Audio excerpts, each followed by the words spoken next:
Alhamdulillah, salatu wassalamu ala rasulillah wa ala alihi wa sahbihi wa ala. Para hadirin hadirat yang dirahmati Allah subhanahu wa ta'ala, silakan buka di buku halaman keempat. Kita akan bahas poin-poin yang berkaitan tentang program manasik haji, ya. Dan saya harapkan bisa diperhatikan dengan saksama, karena inilah inti daripada safar kita ke Mekah adalah untuk melaksanakan ibadah haji, ya. Kita mulai dari poin yang awal, yaitu persiapan sebelum umrah. Ya, sederhana, mandi, membersihkan kuku dan lain-lain, mencukur yang perlu dicukur. Ya. Ini maksudnya apa? Maksudnya sehingga tatkala nanti kita sedang ihram, kita tidak perlu untuk potong kuku, kita tidak perlu lagi mandi lagi karena kita sudah bersih. Ya.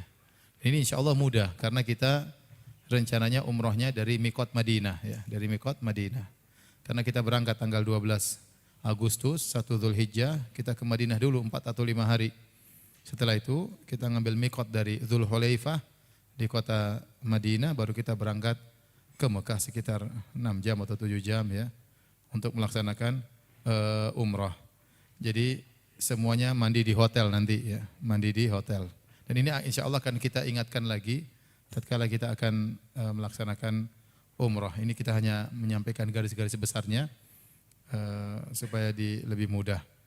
Jadi kita mandi, kemudian mencukur yang perlu dicukur, motong yang perlu dipotong, kemudian kita memakai kain ihram di hotel, tetapi kita baru berniat nanti kalau sampai di Dzulhulaifah atau di Bir Ali. Adapun tata cara miqat, ya, kita sampai di miqat, tinggal kita bilang kita sholat dulu 2 rakaat, sholat dulu 2 rakaat di masjid miqat, ya, dengan niat sholat duha atau dengan niat sholat tahiyatul masjid. Yang penting kita sholat atau sholat fardu. Kalau kebetulan di sana pas waktu sholat, kita sholat 2 rakaat. Setelah itu baru kemudian kita naik di atas bis. Tatkala di atas bis, baru kemudian kita mengatakan labbaik Allahumma umrah. Karena kita mau umrah dulu baru haji. Nah, model haji seperti ini namanya haji tamattu. Haji tamattu yaitu menggabungkan antara umrah dan haji dalam satu safar. Ada namanya haji ifrad cuma haji doang. Ada namanya haji qiran, satu ritual untuk dua manasik. Intinya yang kita lakukan ini kita fokus namanya haji tamattu. Haji tamattu itu umrah dulu baru haji. Nah, sampai di miqat setelah kita sholat 2 rakaat, kemudian kita naik di atas bis, baru kemudian kita berniat masuk dalam ihram. Kita katakan labbaik Allahumma umrah. Ya Allah, aku memenuhi panggilanmu untuk melaksanakan umrah. Nah, proses itu namanya berihram. Proses masuk dalam manasik umrah tersebut namanya ihram. Ihram dalam bahasa Arab dari ahrama yuhrimu ihraman, artinya pengharaman. Pengharaman apa?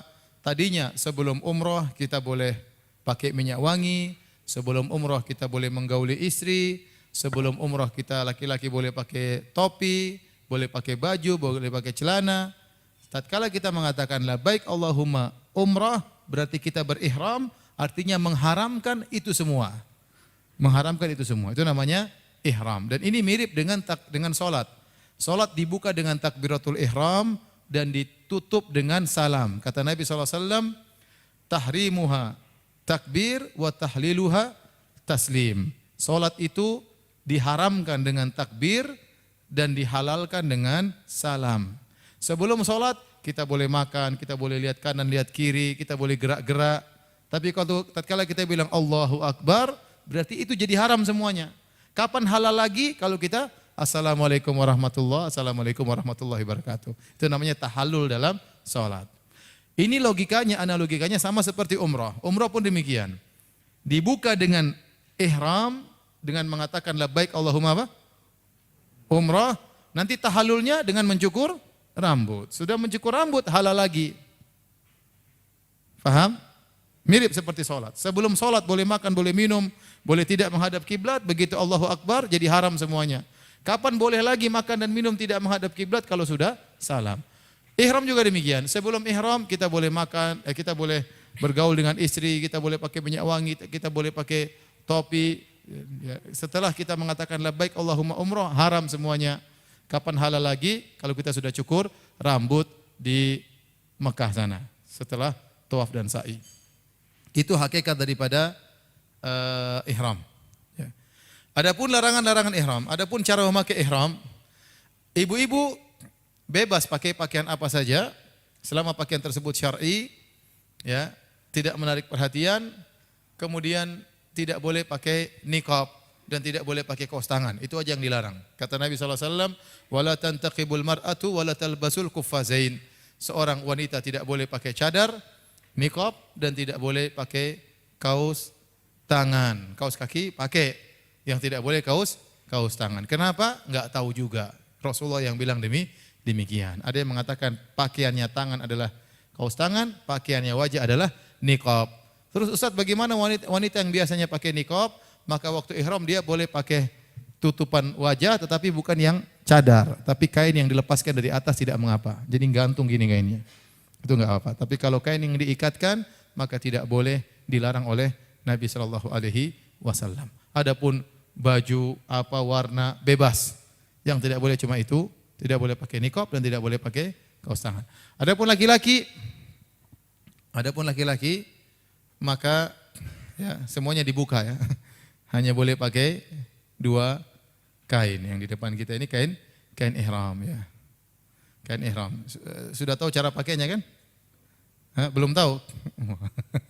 Siapa yang mau jadi peraga ini? Antum jadi peraga sini. Jadi yang dilarang oleh Nabi SAW waktu Nabi ditanya, ma yalbasul muhrim, ya Rasulullah, apa yang boleh dipakai oleh orang yang sedang ihram?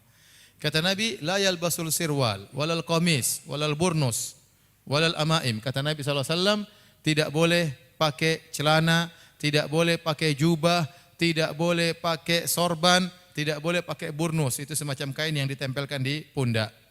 Ya. Intinya, tidak boleh memakai pakaian yang dijahit membentuk lekukan tubuh. Ini cara pakainya. Boleh bermacam madhab, ini salah satu madhab ya. Madhab saya berbeda, karena bentuk tubuh mempengaruhi madhab. Ini cara ustadz, ya, meskipun saya tidak setuju, tapi biarlah.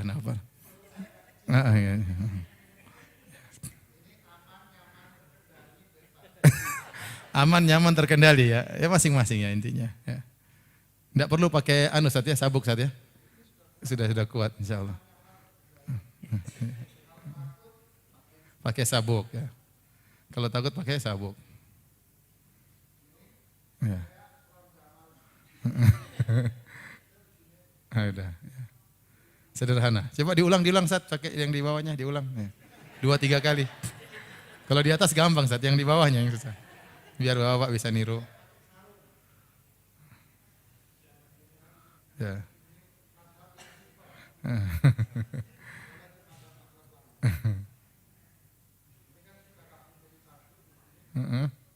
Terus?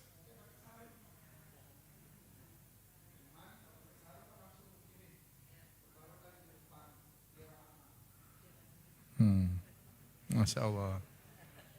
Jangan masukin YouTube Pak ya. Sudah paham? Ulangi lagi sekali lagi. Iya. Ya. Ya. Ya, oke. Terima kasih Ustaz. Ya. Jadi waktu Nabi ditanya, orang ihram boleh pakai apa? Kata Nabi, orang yang ihram tidak boleh pakai sirwal, celana panjang, tidak boleh pakai jubah, tidak boleh pakai sorban, tidak boleh pakai burnus. Burnus itu pakaian yang ditempelkan di pundak. Ya. Nabi tidak pernah berkata, tidak boleh pakai pakaian yang ada jahitannya. Jadi perkara penting, banyak orang salah paham. Disangka orang yang ihram tidak boleh pakai kain yang ada jahitannya. Padahal Nabi enggak pernah ngomong demikian. Nabi bilang orang yang ihram tidak boleh pakai pakaian yang pakaian tersebut dijahit berdasarkan bentuk tubuh. Contohnya tadi celana enggak boleh, jubah enggak boleh, kemudian sorban enggak boleh, burnus enggak boleh. Bukan yang ada jahitannya. Seandainya ada orang bikin celana dalam tanpa jahitan tetap tidak boleh. Paham? Seandainya ada orang menenun baju tanpa jahitan tetap tidak boleh. Karena yang dilarang bukan yang ada jahitannya, tetapi yang dibentuk membentuk anggota apa? Tubuh. Bisa dipahami? Contoh, sekarang kita pakai apa namanya baju ihram. Tahu-tahu ada jahitannya di situ, Munatur, the best misalnya. Misalnya. Sama Ustadz Firanda maksudnya. Jadi itu ada jahitannya, boleh atau tidak boleh, enggak ada masalah meskipun dijahit. Karena bukan itu yang dilarang. Rasul tidak pernah mengatakan tidak boleh yang ada jahitannya. Sehingga banyak orang salah paham menyangka semua yang ada jahitannya enggak boleh. Terbukti mereka sudah bawa sendal bagus-bagus dari Indonesia, sendal kulit bagus, tapi ada jahitannya, enggak mau pakai sendal ada jahitannya. Kenapa? Ada jahitannya. Terus gimana? Ya udah beli sendal yang murah-murah yang enggak ada jahitannya, yang plastik tok bikin lecet itu. Ada jahitannya enggak boleh dipakai. Kemudian pakai apa namanya? Sabuk, ada jahitannya enggak boleh. Lah, dompetmu juga ada jahitannya enggak boleh dibawa. Oh, kalau dompet enggak apa-apa darurat. Dompet ada jahitannya enggak? Ada. Jadi itu enggak dilarang sebenarnya. Dompet ada jahitannya, tas kita pakai ada jahitannya, enggak dilarang. Yang dilarang adalah pakaian yang dijahit membentuk anggota tubuh, bukan yang ada jahitannya. Jadi jangan salah paham, ya. Jadi itu larangan pertama, tidak boleh bagi laki-laki memakai pakaian yang dijahit membentuk anggota tubuh. Adapun perempuan bebas. Yang larangan pertama. Larangan kedua, bagi laki-laki tidak boleh memakai tutup kepala. Tidak boleh. Tidak boleh pakai songkok, tidak boleh pakai sorban, tidak boleh juga kain ditutup begini. Terkadang jemaah haji, ya kainnya.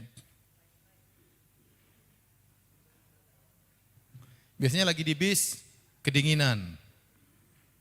Karena bisnya nanti bis Sabco, biasanya dingin ya. Ya, terus dia kedinginan, dia ambil kain tutup kepalanya. Terus dia kedinginan, dia tutup kepalanya. Ya. Itu enggak boleh seperti itu. Kalau lagi ihram enggak boleh. Enggak boleh. Lagi tidur di Mina, tidak boleh ngambil selimut tutup kepala. Enggak boleh. Di sini badan enggak apa-apa, di Muzdalifah kita enggak bakalan tidur. Ya, jangan kita ambil kain tutup apa? Kepala, enggak boleh. Ya, tidur gitu, itu enggak boleh. Ya. Jadi badan enggak apa-apa, tapi jangan tutup kepala. Tapi kalau enggak sadar, tahu-tahu tutup, sampai pagi baru sadar, enggak apa-apa. Namanya enggak sengaja. Iya. Tapi kalau sengaja enggak boleh, haram hukumnya. Karena kenapa Ustaz? Ya enggak tahu juga. Nanti kalau kamu ke surga ketemu Nabi, tanya Nabi kenapa enggak boleh. Ya, ini benar-benar syariat ini mengajarkan kita untuk tunduk. Ya. Banyak hal yang kita tidak pahami, tapi demikian aturannya. Tidak boleh menutup kepala. Ya. Kemudian, di antara larangan orang yang ihram, tidak boleh pakai parfum. Tidak boleh pakai parfum. Kata Nabi SAW, wala talbasu sauban massahu warsh wala za'faran. Tidak boleh memakai pakaian yang terkena minyak wangi. Laki-laki maupun perempuan, terutama laki-laki, tatkala mandi di hotel, kita mau umroh, dia boleh pakai parfum di badannya, boleh. Boleh pakai parfum di badannya, bukan di kainnya. Boleh pakai deodoran di ketiaknya, laki-laki boleh pakai parfum bebas, parfum di rambutnya, di jenggotnya boleh. Tapi bajunya jangan dikasih apa? Parfum. Ustaz, kalau saya pakai ternyata parfumnya mengalir di baju enggak masalah. Tapi jangan Anda tumpahkan apa? Parfum di baju, enggak boleh. Oleh karena di antaranya sampai sebagian yang juga hati-hati, sebagian apa namanya baju, sebagian ihram dicuci pakai molto, sebaiknya jangan dicuci pakai apa? Molto, karena aromanya benar-benar apa? Kuat. Itu memang pewangi, molto kan pewangi kan? Iya, itu tidak boleh. Maka kalau ada pakaian ihram yang dicuci dengan molto harus dicuci lagi. Harus dicuci lagi, karena itu dilarang. Yang larang Nabi SAW. Nah, ibu-ibu juga demikian. Ibu-ibu mungkin mau ihram, kemudian pakai deodoran, enggak ada masalah. Ya. Pakai deodoran enggak ada masalah. Ya, tapi jangan bajunya dikasih apa? Parfum. Taib, yang dimaksud dengan parfum adalah pewangi. Semua yang menimbulkan wangian sebaiknya dijauhi. Dijauhi. Ya. Di antaranya misalnya tisu basah yang beraroma. Banyak tisu basah yang ada parfumnya, tidak boleh dipakai. Di antaranya lipstik labelo yang membuat lembab apa? Karena nanti kita musim panas. Sebagian orang pakai apa namanya? Labelo kalau lipstik kan itu? Gloss. lips gloss. Ya itulah pokoknya. Ya. Tadi saya sudah pentil apa saya bingung, ini lagi saya bingung. Lips gloss. Ini pakai tidak boleh yang beraroma. Ada yang beraroma, ada yang tidak beraroma. Kalau yang beraroma tidak boleh. Demikian juga aromaterapi. Ada minyak angin yang beraroma terapi itu benar-benar harum. Itu juga tidak boleh dipakai. Ustadz, kalau pakai balsam gimana? Kalau balsam bukan minyak wangi, enggak apa-apa. Belum ada sampai sekarang orang yang pakai balsam jadikan minyak wangi. Belum saya temukan. Jadi balsam bukan minyak wangi. Ustadz pakai minyak kayu putih boleh, itu bukan minyak wangi. Minyak lawang tidak mengapa. Minyak kampak tidak mengapa. Minyak gosok tidak mengapa. Minyak kelapa enggak apa-apa, itu semua bukan minyak wangi. Minyak goreng juga enggak apa-apa. Yang tidak boleh adalah minyak wangi. Jadi hati-hati ya, sering orang-orang lupa kalau di tisu ada minyak wangi.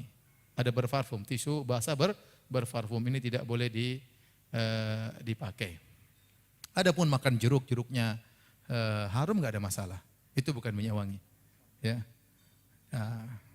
Enggak usah lah.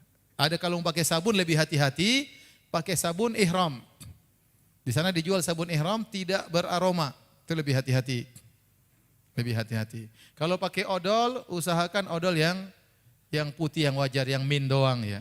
Lebih afdal, lebih hati-hati agar kita tidak timbul dalam masalah khilaf-khilaf. Lebih baik Pepsodent yang yang putih saja, ya, yang ori atau Pepsodent dan yang lainnya ya. Jangan yang beraroma ya. Enggak ada masalah. Jadi nanti kalau ibu-ibu sedang ihram di Mina berhari-hari boleh sikat gigi, boleh pakai sabun tapi sabun yang tadi. Sabun yang apa? Sabun ihram ya. Paham? Baik. Kemudian di antara larangan ihram yang paling berbahaya di antaranya adalah rafas, yaitu berkata-kata yang bisa menimbulkan syahwat. Ini tidak boleh. Terutama bapak-bapak sekalian kebanyakannya sekarang berhaji sama pasangannya. Ya.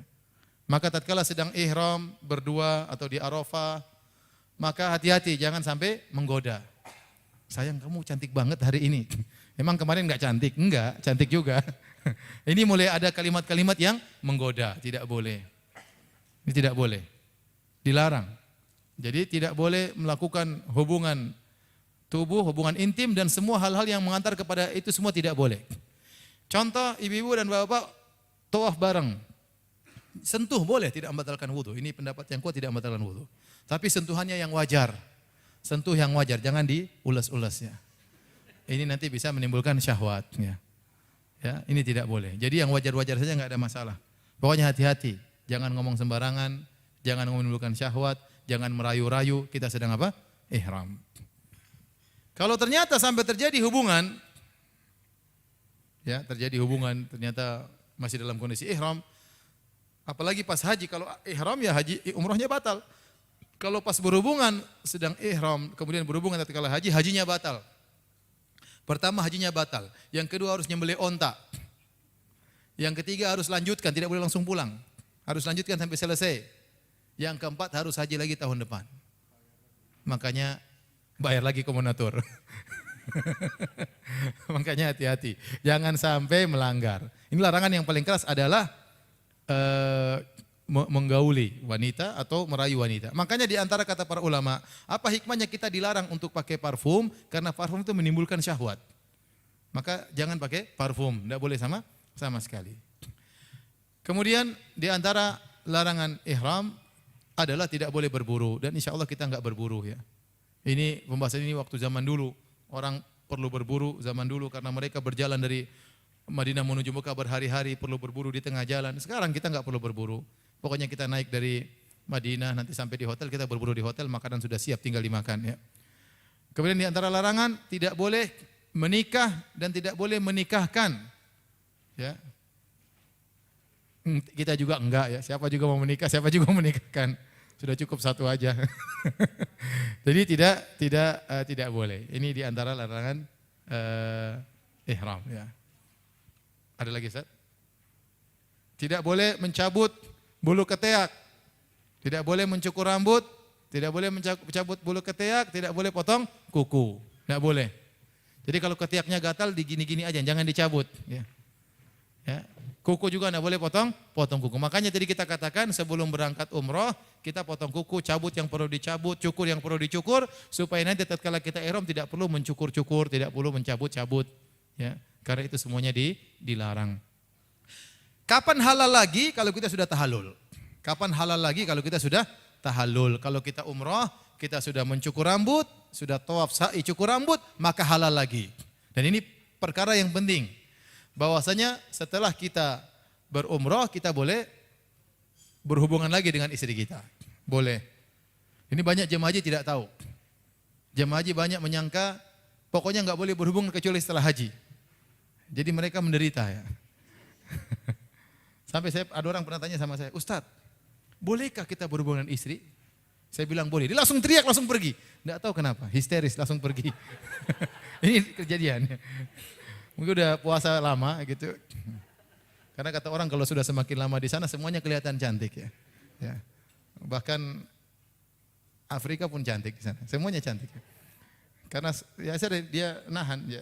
Oleh karenanya yang tidak boleh tatkala sedang ihram tidak boleh berhubungan dengan keluarga.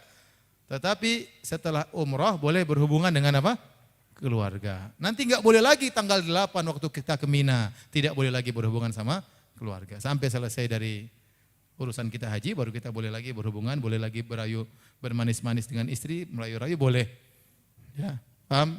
Bapak Ibu yang rahmatillah subhanahu wa ta'ala. Baik. Jadi setelah tahallul, setelah kita tawaf sa'i, kita bercukur, boleh lagi semuanya. Poin berikutnya, syarat rukun adab tawaf dan sa'i. Apa syarat rukun adab tawaf dan sa'i ya? Intinya bahwasanya umrah itu rukunnya yaitu ihram, kemudian tawaf dan sa'i, 3 rukunnya. Adapun tahallul maka itu masalah kewajiban, wajibatul umrah. Jadi kita mudah saja. Jadi umrah itu sebenarnya sederhana. Tinggal kita ihram, tawaf 7 putaran, sa'i 7 kali, cukur rambut sudah selesai. Itu secara sederhananya. Bahkan seandainya seorang berangkat ihram, diam saja, tidak bertalbiyah, tidak zikir, yang penting dia pergi, dia tawaf sa'i, maka sah. Tapi tidak afdal tentunya. Jadi jangan terlalu dianggap terlalu berat, enggak. Saya katakan orang tawaf saja, yang penting dia niat umrah, dia tawaf sa'i, meskipun dia diam-diam saja, kemudian cukur rambut sudah sah umrahnya. Tetapi tentu ini jauh dari petunjuk Nabi SAW. Jadi jangan khawatir nanti tidak sah umrah saya, enggak, mudah insya Allah, tidak susah.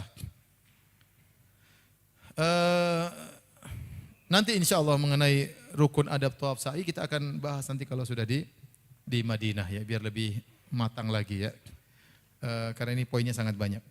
Kemudian poin yang ke F, haid ketika masuk Makkah apakah dalam keadaan ihram atau tidak? Bagi wanita yang ternyata haid di Madinah, dia haid, kemudian dia apakah dia ihram? Ya dia ihram aja. Begitu dia lewat Bir Ali, dia harus berihram meskipun dalam kondisi apa? Haid.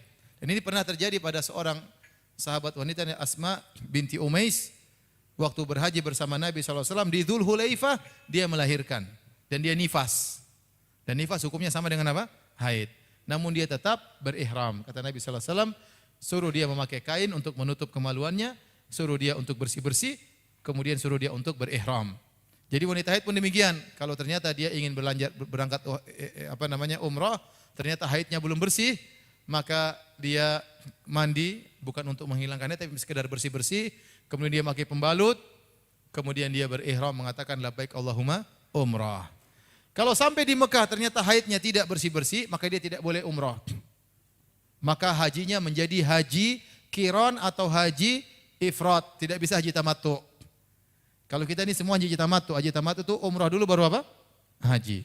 Namun kalau haidnya tidak berhenti sampai tanggal 8, maka dia tidak umrah lagi, dia langsung apa? Haji, lanjut langsung haji.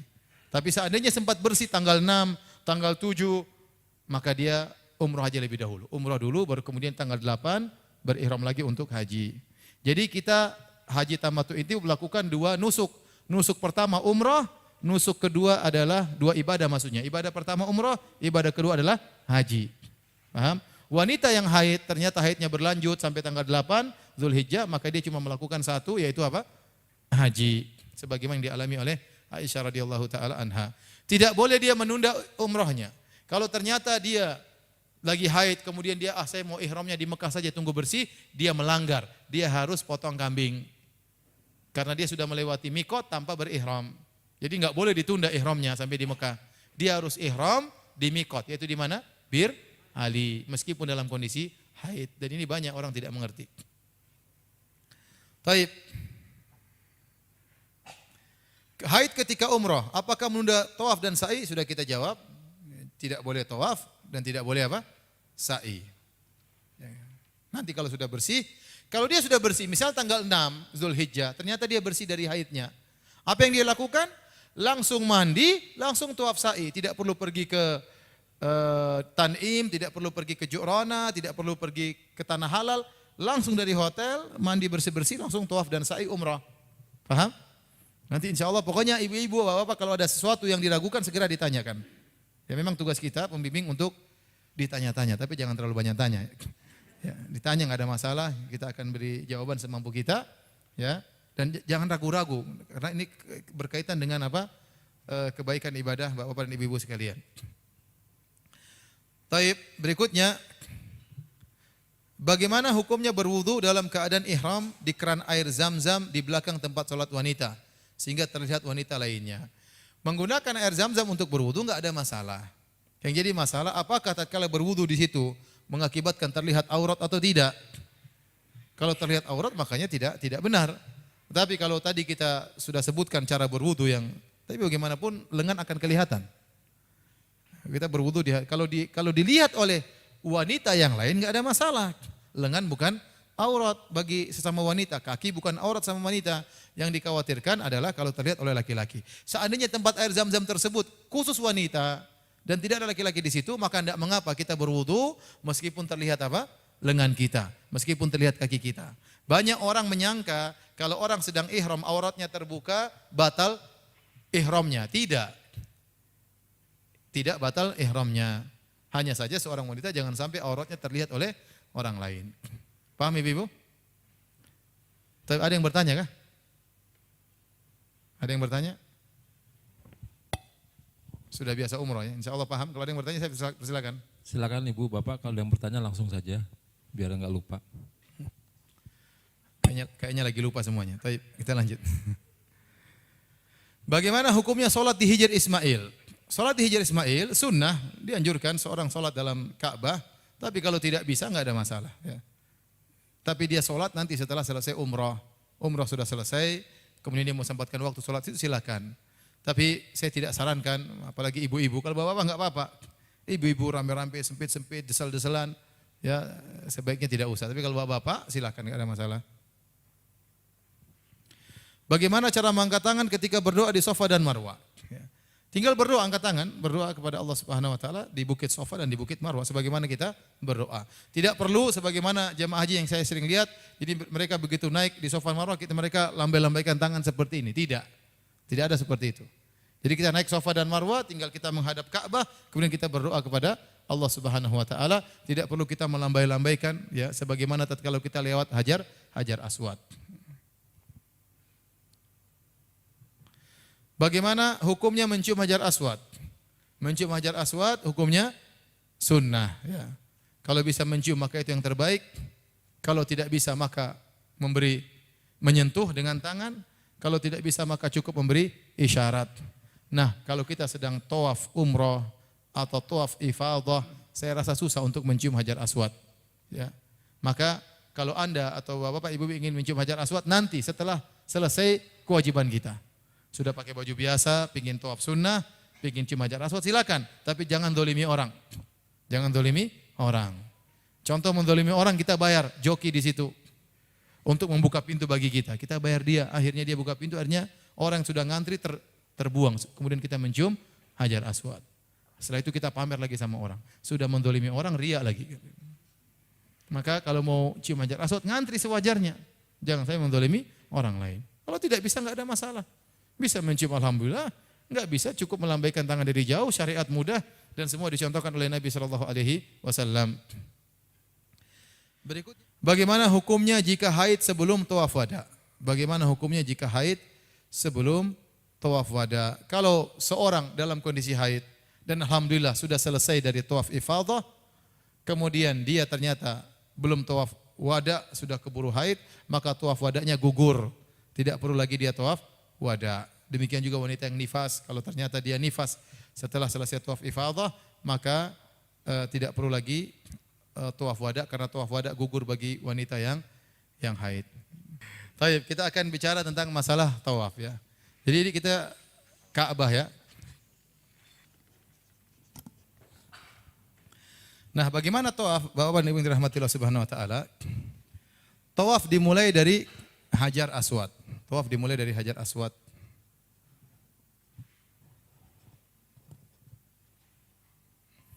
Bagi bapak-bapak begitu ingin tawaf, nanti setelah sampai di hotel, kemudian kita menuju ke tempat tawaf, maka melakukan ittiba.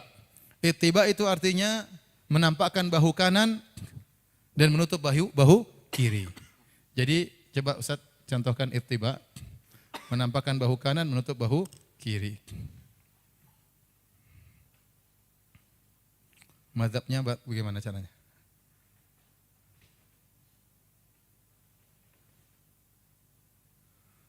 Itu mazhab yang pertama. Mazhab yang kedua ininya di dalam, Ustaz, coba. Bisa enggak? Ya, lingkarin dalam. Susah ya yang kedua ya. Coba. Saya lihat 2 orang melakukan gitu ya. Iya, ini di bawah, iya benar. Di dalam, lempar dulu dalam sini. Enggak, lempar di situ. Bukan di bawah, bukan. Di sini. Enggak. Yang ini yang gampang lah. Ada yang begini. Nah, gini dulu. Ini masukin dulu ke belakang. Baru. Ada juga yang begitu. Ya terserah saja ya. Boleh. Yang penting ini yang nampak, ini yang tertutup. Ya. Itu namanya ittiba. Itu namanya ittiba. Kemudian dimulai dari Hajar Aswad, menghadap Hajar Aswad dengan mengatakan Allahu Akbar. Cukup. Mau bilang bismillah Allahu Akbar juga boleh. Tapi Allahu Akbar sudah cukup. Sambil mengangkat tangan menuju ke Hajar Aswad. Jadi berusaha menghadap Hajar Aswad sebentar, Allahu Akbar, kemudian jalan lagi. Jangan berdoa di situ. Banyak orang berdoa situ akhirnya menghalangi banyak orang yang sedang apa? Tawaf. Ya. Kita cukup mengatakan Allahu Akbar atau Bismillah Allahu Akbar, kemudian kita lanjut. Disunahkan untuk 3 putaran pertama kita berjalan berlari-lari kecil, ya, yang disebut dengan romal, berjalan. Tapi kita nggak mungkin nanti, karena manusia sangat padat waktu itu.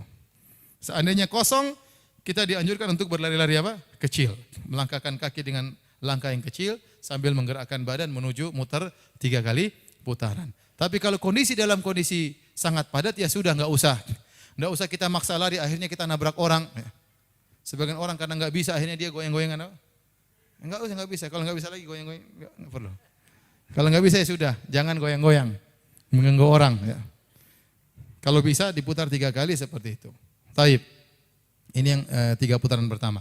Kemudian tawaf itu setiap kali melewati rukun yamani dianjurkan untuk menyentuh. Kalau tidak bisa menyentuh, ya sudah lewat saja, enggak usah kasih isyarat.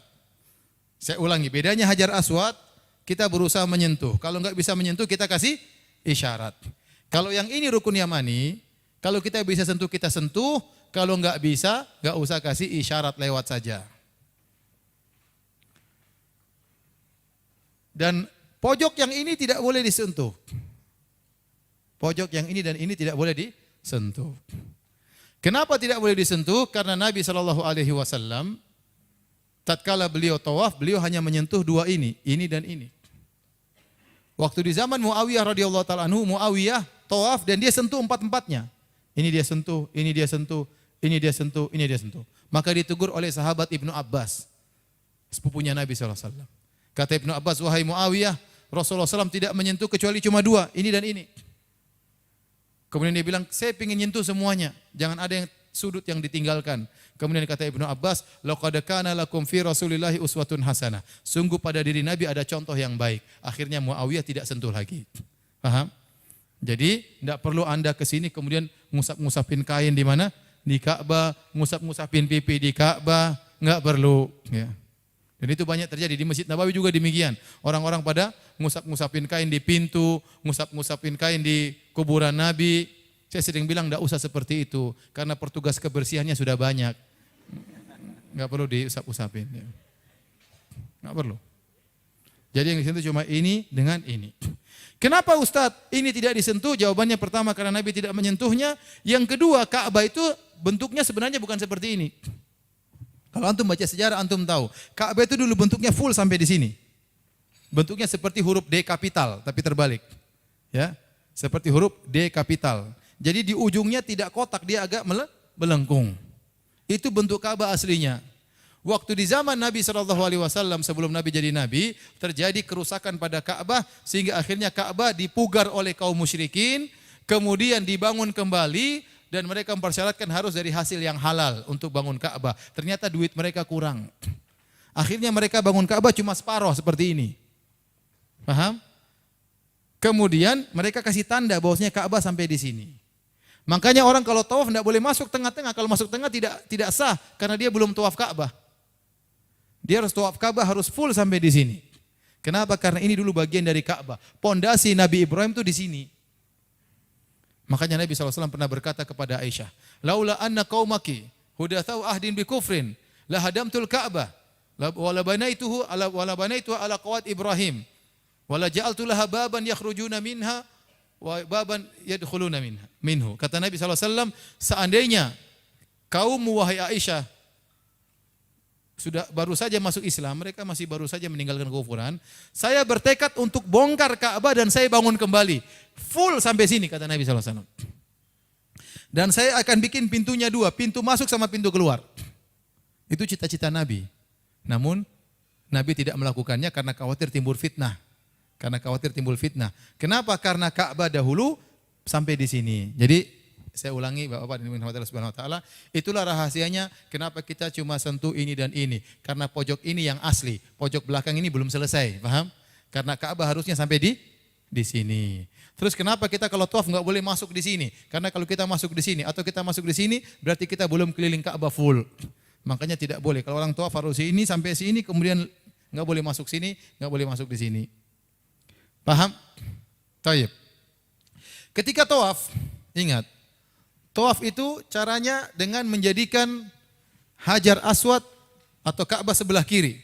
Jadi orang setelah di Hajar Aswad, Bismillah Allahu Akbar, kemudian dia berjalan, ingat Ka'bah sebelah kiri. Kata para ulama, tidak boleh kalau sampai kita membelakangi Ka'bah, sambil kita tawaf Ka'bah di belakang, ini enggak boleh. Sebagian guide, sebagian pembimbing, sebagian suami, misalnya karena dia menjaga istrinya, begitu sayangnya kepada istri dijaga. Kemudian dia tawaf. Ini berarti dia membelakangi Ka'bah, enggak boleh. Atau sebaliknya dia menghadapani Ka'bah, dia jaga jamaah, kemudian dia jalan. Ini juga enggak boleh. Jadi harus Ka'bah sebelah apa? Sebelah kiri. Paham? Baik. Di antaranya yang kita perlu perhatikan tatkala Ka'bah tidak ada doa khusus sama sekali. Yang ada cuma dari rukun Yamani sampai Hajar Aswad kita baca Rabbana atina fid dunya hasanah wa fil akhirati hasanah wa qina adzabannar. Kata orang doa sapu jagat. Mau minta apa saja kalau ngomong itu sudah cukup. Karena tidak ada yang kita minta di dunia ini kecuali kebaikan dunia dan kebaikan akhirat dan dijauhkan dari api neraka jahanam. Mau apa saja kita kalau enggak pandai mengungkapkan, ungkapkanlah dengan doa tersebut. Rabbana atina fid dunya hasanah wa fil akhirati hasanah wa qina adzabannar. Yang penting niatnya meminta apa terserah. Adapun dari Hajar Aswad sampai rukun Yamani itu doanya bebas. Jadi tidak ada namanya doa putaran pertama, doa putaran kedua, zikir putaran ketiga, zikir putaran keempat, itu enggak ada. Kita doanya bebas dan silakan bawa buku doa yang kita sukai atau kita berdoa dengan bahasa Indonesia. Kita sudah jauh-jauh datang ke Ka'bah, sudah di rumah Allah Subhanahu wa taala, saatnya doa kita dikabulkan. Saatnya doa kita dikabulkan. Maka jangan ragu-ragu untuk meminta sebanyak-banyaknya tatkala sedang tawaf. Berdoa tawaf sama suami, tawaf sama istri, doain buat anak-anak, doain buat keluarga, doa. Fokus berdoa. Kalau bisa menangis di depan Ka'bah itu yang terbaik, ya. Kemudian jangan sibuk lihat sana lihat sini. Lagi tawaf kemudian lihat bangunan ini, lihat bangunan sana. Itu ada orang Turki, ada orang Afrika, ada orang ini. Jangan. Itu ngabisin waktu. Jadi fokus untuk berdoa, ya. Dan jangan bikin zikir berjamaah rame-rame mengganggu orang lain. Sebagian travel haji, umroh pingin dilihat oleh banyak orang, Rame-rame. Rabbana, Rabbana, atina, atina, fi dunya, fi ibu rame suaranya merdu-merdu. Dilirik sama orang Afrika. Jangan. Kita jangan ganggu orang. Kita beribadah khusus kepada Allah, jangan sampai mengganggu orang yang sedang konsentrasi beribadah. Jadi enggak usah bikin paduan suara, masing-masing berdoa, Allah Maha mendengar. Kalau kita enggak pandai meminta, minta dengan bahasa Indonesia. Kalau ingin bahasa Arab, ya baca bawa doa. Kita baca dengan baik, kita hayati isi dari kandungan doa tersebut. Ya. Sampai 7 kali. Ustadz kalau kita ragu, sudah berapa kita tawaf, 3 atau 4? Anggap saja masih 3. Kalau kita ragu 4 atau 5, anggap saja masih 4. Dan insya Allah kita saling mengingatkan. Karena kita akan tawaf bareng-bareng. Jadi ketahuan 7 atau belum, insya Allah diingatkan oleh kawan-kawan di sana. Ya. Supaya tahu berapa sudah kita tawaf. Kalau selesai sudah tawaf selesai sampai 7 kali, baru kita pergi ke kemana? Belum, di sini ada namanya apa? Maqam Ibrahim. Apa maknanya Maqam Ibrahim, ibu-ibu? Maqam artinya apa? Maqam artinya apa? Makam artinya apa makam?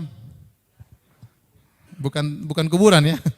Maqam Ibrahim adalah tempat berdirinya Nabi Ibrahim. Tempat berdirinya Ibrahim waktu Nabi Ibrahim alaihissalam bangun Ka'bah. Ka'bah ketinggian, maka dia butuh batu untuk pijakan. Dia injak batu tersebut sehingga ada bekas 2 kakinya. Dahulu Maqam Ibrahim ini nempel di sini. Dahulu nempel. Sehingga Nabi Ibrahim untuk ambil batu dari Nabi Ismail kasih batu, Nabi Ibrahim yang susun. Anaknya kasih batu yang karena yang bangun Nabi Ibrahim sama Nabi Ismail putranya. Nabi Ismail kasih batu, dia susun dan seterusnya. Namun di zaman Umar bin Khattab tatkala Maqam Ibrahim ini menghalangi orang tawaf, dimundurin oleh Umar bin Khattab radhiyallahu taala anhu. Itu ceritanya. Nah, orang yang sudah tawaf sampai 7 putaran. Jadi setiap kali lewat Hajar Aswad kita bilang apa? Allahu Akbar. Bismillahi Allahu Akbar. Setiap lewat Hajar Aswad kita bilang Bismillahi Allahu Akbar.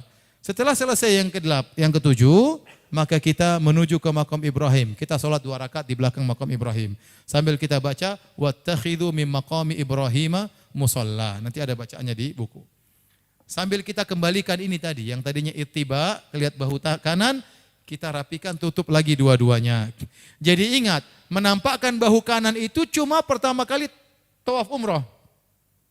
Sebagian jamaah haji sampai haji selesai, bahu kanannya diperlihatin terus. Enggak.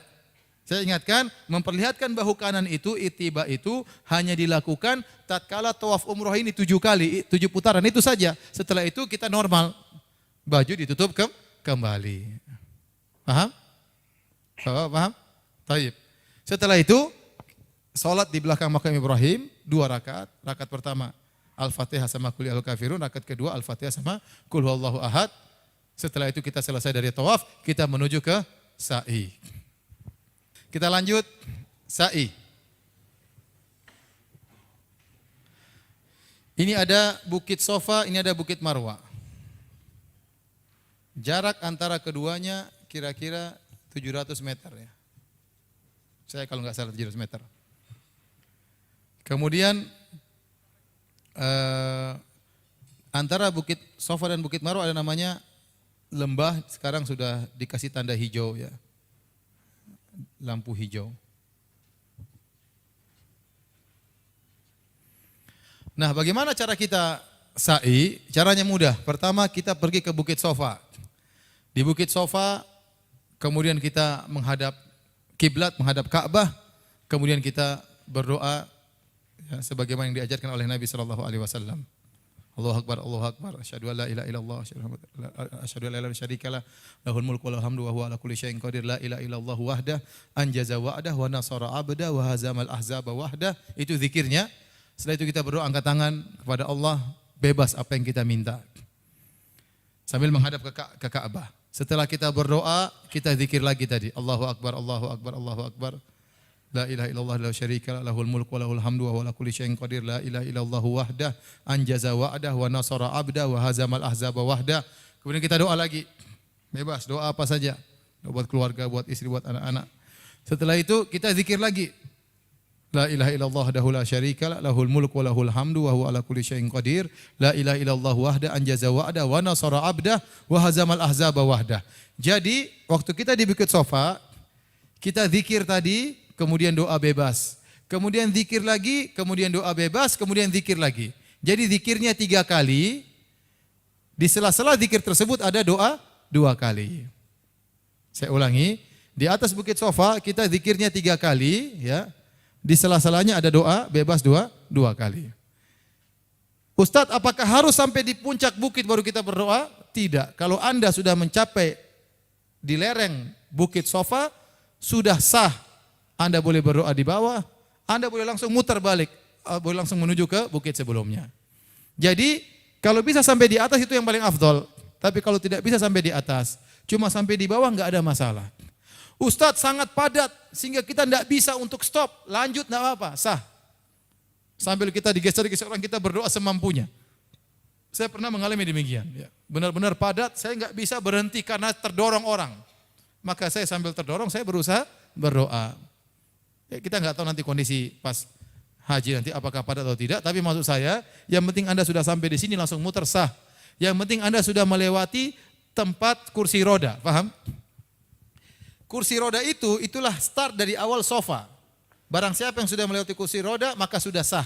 Dia sudah sampai di bukit apa? Sofa, meskipun di lerengnya. Meskipun di lerengnya. Demikian juga di ujung, kalau kursi roda di ujung, kita sudah sampai di ujung kursi roda, berarti sudah sampai di sofa. Ya, sudah sampai di marwah. Sudah sampai di marwah, meskipun tidak harus naik ke atas. Taib, sebagaimana di tawaf, sa'i pun demikian, tidak ada doa khusus antara sofa sampai marwah, kecuali tadi zikir tatkala di atas bukit. Setelah itu dari sofa dan marwah bebas, mau baca Quran, mau berzikir, jangan ngobrol ya. Jangan ngobrol. Saatnya kita beribadah kepada Allah Subhanahu wa taala. Jangan sempat tulis status ya. Lagi sedang sa'i, sempat-sempatnya nulis apa? Status. Dan yang perlu kita perhatikan, tatkala sa'i, ijma ulama kalau kita batal wudu, sa'inya sah. Misalnya seorang sudah tidak kuasa lagi tatkala sa'i, ternyata dia buang angin. Ya, tidak apa-apa, lanjutkan aja sa'inya. Sa'inya sah. Lebih afdol dia berhenti sebentar, dia berwudu di tempat Zam-Zam. Tapi kalau enggak, dia lanjut saja meskipun dalam kondisi batal, tidak sah. Tidak mengapa. Tidak mengapa meskipun dalam kondisi batal wudu. Kita berjalan, nanti ketika ketemu dengan lampu hijau, berlari-lari kecil. Ya. Rabbi ghufir warham wa tajawaz. Ini perkataan dari sebagian salaf. Itu bukan doa dari Nabi, tapi boleh kita berdoa dengan doa tersebut. Ya, innaka anta azul akram. Kemudian kita lanjutkan sampai ke Marwah. Waktu di Marwah kita naik lagi di atas bukit, berdoa persis seperti waktu kita di sofa. Tadi zikir, doa, zikir, doa, zikir. Setelah itu kita balik lagi menuju ke sofa. Jadi sofa ke Marwah dihitung 1. Marwah ke sofa 2, sampai sini doa lagi. Sofa ke Marwah 3, doa lagi. Marwah ke sofa 4, berdoa lagi. Sofa ke Marwah berapa? 5. Sampai di Marwah berdoa lagi. Marwah ke sofa 6. Sampai di sofa doa lagi. Sofa ke Marwah terakhir 7 enggak ada doa lagi, selesai. Di terakhir, di poin yang terakhir ke-7 tidak perlu doa lagi. Jadi terakhir doa di mana? Di sofa, yang ke-7 di sofa. Pas di Marwah terakhir enggak perlu doa lagi. Setelah itu tinggal cukur rambut. Bagi bapak-bapak enggak usah digundul ya, karena kita perlu rambut untuk ditahallul untuk musim haji, maka cukup dipotong pendek. Adapun ibu-ibu tinggal rambutnya dikumpulkan, kemudian dipotong seukuran ruas jari. Maka sudah tahallul, maka boleh lagi pakai minyak wangi, boleh lagi pakai baju biasa, boleh lagi berhubungan dengan keluarga. Taib, ini saja, masih ada 5 menit. Kalau ada yang bertanya, saya persilahkan. Wallahu ta'ala alam bisawab. Silakan bertanya. Kalau memang lagi dalam kondisi sakit, enggak apa-apa. Karena Nabi SAW pernah tawaf naik onta. Rasulullah SAW pernah tawaf naik apa? Naik onta. Rasulullah SAW masuk ontanya di Ka'bah, Rasulullah SAW tawaf. Tapi itu keluar dari hukum asal. Asalnya kita berjalan kaki, kecuali kalau ada uzur. Kalau memang lagi sakit, mau apa boleh buat. Mau pakai kendaraan, mau pakai kursi roda, silakan. Ya. Tetapi yang kalau kita masih kuat, enggak usah pakai itu. Ya. Apakah posisi sholat di belakang makam Ibrahim adalah di belakang makam Ibrahim? Sunnahnya demikian. Tetapi kenyataannya susah. Oleh karenanya kita sholat di mana saja nggak apa-apa.